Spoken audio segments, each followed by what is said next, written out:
Welcome student, आज की online class में आपका स्वागत है। आज हम एमएससी सेमेस्टर थर्ड के टॉपिक कंटिन्यूस से रिलेटेड थ्योरम के बारे में पढ़ेंगे। तो आज हम कंटिन्यूस का से रिलेटेड थ्योरम के बारे में अध्ययन करेंगे। तो आज की फर्स्ट थ्योरम है आपकी a function f such that x comma t onto y comma v is continuous on x if the inverse image of every v open set is T open. आपको prove करना है, अगर F function continuous दे रखा है तो आपको prove करना है कि the inverse image of every B open set is T open. और अगर the inverse image of every B open set is T open है तो आपको फंक्शन एफ को कंटिन्यूस प्रूव करना है। इफ़ एंड ओनली इफ़ का मतलब है कि आपको दोनों तरफ से प्रूव करना है। अगर कंटिन्यूस दे रखा है तो आपको इनवर्स इमेज को क्या करना है, बी ओपन सेट की टी ओपन दिखाना है। और अगर inverse image of every B open set is T open दे रखा है तो फंक्शन को क्या करना है, कंटिन्यूस प्रूव करना है।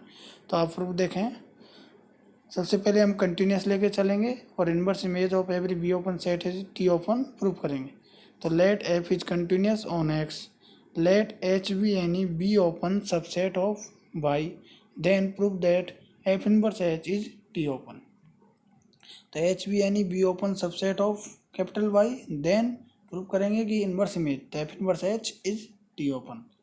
तो एफ इनवर्स एच, तो इसके लिए आपके दो केस बनेंगे। फर्स्ट केस, अगर एफ इनवर्स एच का मान क्या है, फाइव के इक्वल हो। और सेकंड केस है वह एफ इनवर्स एच का मान फाइव के इक्वल नहीं हो।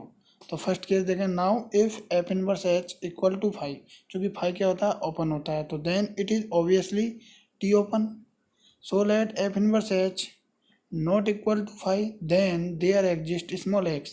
अगर एफ इनवर्स एक्स का मान क्या है, फाइव के इक्वल नहीं है, तो एक स्मॉल एक्स होगा। तो then there exist small X belongs to F inverse H such that F of X belongs to H. Since F is continuous at X, तो there exist a T open set G such that small X belongs to G and F of G containing करेगा किसमें, H में। जो continuous दे रखा है function F क्या दे रखा है आपको, कंटिन्यूस दे रखा है। तो कंटिन्यूस की डेफिनेशन यूज कर सकते हैं, क्योंकि कंटिन्यूस की डेफिनेशन मैंने आपको दो टर्म में बताई थी, एक तो नेबरहुड के रूप में और सेकंड आपको ओपन सेट के लिए डिफाइन की थी। तो चूंकि ओपन सेट की बात हो रही है तो ओपन सेट वाली डेफिनेशन यूज लेंगे। तो एफ ऑफ जी कंटेन करेगा किसमें, एच में। तो इम्प्लाई डेट जी कंटेन करेगा किसमें, एफ इनवर्स एच में। चूंकि फंक्शन एफ क्या दे रखा है आपको, कंटिन्यूस दे रखा है, तो इनवर्स एग्जिस्ट करेगा, तो जी कंटेन करेगा एफ इनवर्स एच में। और चूंकि स्मॉल एक्स किस में बिलोंग करता है, जी में, तो there for small X belong to G containing F inverse H. तो इम्प्लाइड, चूंकि जी क्या दे रखा है आपको, open, since G is open, तो implied at F inverse H is T open. तो आप फंक्शन एफ को आप कंटिन्यूस लेके चले थे और आपने प्रूव कर दिया कि F inverse H is T open. तो the inverse image of every B open set is T open. Conversely part देखें आप, let the inverse image of every B open subset of capital Y be T open लेके चलेंगे और हम prove करेंगे कि F is continuous on X. तो function F को क्या प्रूव करेंगे, कंटिन्यूस दिखाएंगे। लेके चल रहे हैं कि inverse image of every B open subset of Y be T open. तो आप एफ को क्या शो करके बताओगे, कंटिन्यूस। तो let small x be an arbitrary element of capital X and let capital H be a b open subset containing f of x. तो we have f of x belongs to capital H, implied that small x belongs to f inverse h, small x belongs to f inverse h। और f inverse h को हमने किसके equal माना, g के equal, g से। since h is v open y hypothesis f inverse h equal to g is t open। चूँकि since h is v open तो y hypothesis f inverse h equal to g is T open. तो imply that F of G equal to F of G का मान किसके equal है, F inverse H के। तो F inverse H किस में कंटेनिंग करेगा, एच में, कैपिटल एच में। तो imply that F of G containing capital H. तो इसका मतलब क्या है, एफ इज कंटिन्यूस। तो imply that F is continuous at small X, since small X was arbitrary, तो therefore F is continuous at each element of capital X. तो thus F is continuous on X. तो आप लेके चले थे कि the inverse image of every B open subset of capital Y be T open, और आपने प्रूव किया कि F is continuous on X. तो ये आपकी ये थ्योरम है वो क्या हो गई, कंप्लीट प्रूफ हो गई। इसके बाद हमारा नेक्स्ट टॉपिक है कंटिन्यूस फंक्शन। तो कंटिन्यूस फंक्शन की पहले डेफिनेशन देखें। Let capital X comma t and y comma v two topological space. तो दो टोपोलॉजिकल स्पेस लेते हैं इसमें, x comma t and y comma v, two topological space, and let f be a mapping from x into y, that is f such that x onto y, the mapping f is said to be tv continuous or continuous relative to t and v if f inverse g is t open whenever g is v open। तो f दो topological space लेते हैं इसमें, x comma t and y comma v, and f is a mapping from x onto y, that is f such that x onto y, the mapping f is said to be tv continuous या or continuous relative to t and v if f inverse g is t open whenever g is b open। Thus f is tv continuous if and only if inverse image under f of every b open set is a t open set। अब इस जो continuous function की आपकी definition है उसको हम निम्न example की सहायता से समझ सकते हैं। तो इसके लिए कंटिन्यूस फंक्शन से रिलेटेड एग्जाम्पल है, ये एग्जाम्पल देखें आप। लेट कैपिटल एक्स एक सेट दे रखा है, उसमें 4 एलिमेंट है, 1, 2, 3, 4, and capital Y equal to A, B, C, D. T topology दे रखी है, चूँकि कंटिन्यूस फंक्शन की बात हो रही है तो दो टोपोलॉजी की बात होगी, तो एक तो टी और एक वी है। तो टी टोपोलॉजी दे रखी है, उसमें ओपन सेट दे रखे हैं। टी टोपोलॉजी के अंदर जो भी सेट होते हैं वो कैसे सेट होते हैं, ओपन सेट होते हैं।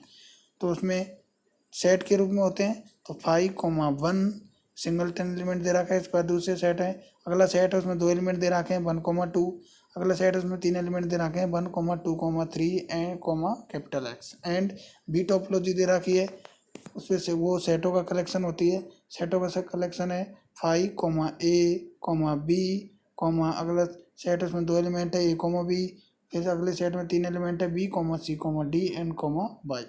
B the topology defined respectively on capital X and Y।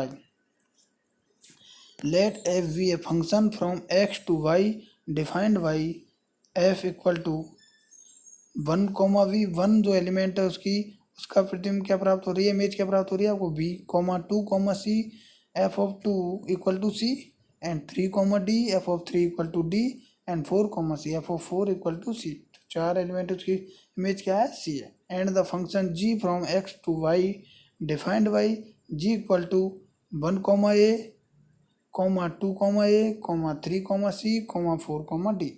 तो g of 1 equal to a, g of 2 equal to a, g of 3 equal to c और g of 4 equal to d। तो 1 element की image कितनी है, a है, 2 की भी a है, 3 की c है, 4 की d है। Then so that f is continuous but g is not. तो दें आपको जो एग्जाम्पल दे रखा है उसमें आपको दिखाना है कि f तो कंटिन्यूस है लेकिन g कंटिन्यूस नहीं है। तो सॉल्यूशन देखें।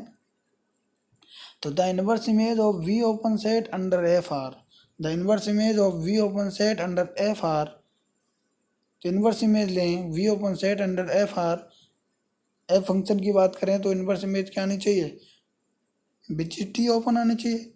तो एफ फंक्शन के लिए, ऐसे जी फंक्शन के लिए बात करेंगे तो वो क्या है, विच इज टी ओपन। चूँकि दो टोपोलॉजी ली है, टोपोलॉजी हमने डिफाइन की है, एफ फंक्शन है X, T onto Y, B.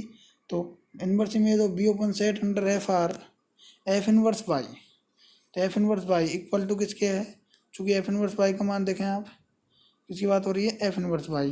तो F inverse by equal to capital X के, चूँकि F inverse by equal to 1, 2, 3, 4 equal to कितना है, F inverse equal to capital X equal to कितना है, कैपिटल एक्स, और which in T open F inverse 5 equal to 5, which in T open F inverse A, F inverse A, F inverse A किसके equal है, 5 के equal है, equal to 5, which in T open F inverse v, f inverse v equal to किसके हैं, 1 के।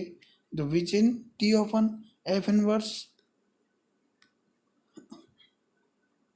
ए, b, f inverse a, b. तो a, b किसके equal है, 1 के, 1, which in T open F inverse, अगला बी, सी, डी, बी, सी, d तो b comma c comma d, तो 1,2,b,c,d, तो ये होगा 1,2,3,4, तो ये किसके इक्वल है, कैपिटल एक्स है, विच इन टी ओपन। तो आपने जो भी आपको दे रखा था एलिमेंट उनकी इन्वर्स इमेज निकाली और वो किस में मिली आपको, विच इन टी ओपन। तो इसका मतलब एफ क्या हो गया, f is continuous since inverse image of each B open set is T open. तो एफ इससे क्या प्रूफ हो गया, f is continuous. Further the inverse image of B open set b comma c comma d under g is g inverse b comma c comma d. तो g inverse b comma c comma d 3,4, तो 3,4 किस में आपके T topology में नहीं है, तो which 3,4 which is not T open. तो अगर which is not T open तो imply that G is not continuous, तो जी इज नॉट कंटिन्यूस। तो आपको इस एग्जांपल में प्रूव करना था कि एफ इज कंटिन्यूस है, तो आपको आपने कंटिन्यूस प्रूव किया है। तो जी को जी नॉट कंटिन्यूस, तो जी कंटिन्यूस नहीं है, तो ये आपका एग्जांपल क्या हो गया, प्रूफ हो गया। तो प्यारे विद्यार्थियों, आज मैंने आपको सबसे पहले कंटिन्यूस से रिलेटेड थ्योरम के बारे में पढ़ाया, जो कि बहुत इंपॉर्टेंट थ्योरम है, जो आपकी फर्स्ट थ्योरम है। तथा ये थ्योरम आपको आगे विभिन्न प्रकार की थ्योरम के बारे में पढ़ेंगे, वहाँ पे ये इस थ्योरम का स्टेटमेंट आपके यूज होगा। चूँकि ये स्टेटमेंट आपके इफ़ एंड ओनली इस प्रकार से, अगर एफ आपका कंटिन्यूस है तो the inverse image of each B open set is T open होती है, और अगर आपको inverse image of each B open set is T open दे रखा है तो इसका मतलब कि एफ इज कंटिन्यूस लिख सकते हो आप। तो ये थ्योरम है, बहुत इंपॉर्टेंट थ्योरम है, आगे आपके बहुत यूज होगी, तो इसको आप ध्यान से पढ़ें। तथा इसके बाद मैंने आपको कंटिन्यूस फंक्शन की डेफिनेशन बताई, तथा कंटिन्यूस फंक्शन से रिलेटेड एक एग्जाम्पल भी है मैंने आपको बताया, जो कि आपके लिए बहुत इम्पोर्टेंट है। तो इसे आप बड़े ध्यान से पढ़ें, जिससे इससे रिलेटेड जो भी आपको आगे अगली क्लास में पढ़ाया जाए वो आपको समझ में आ सके। Okay student.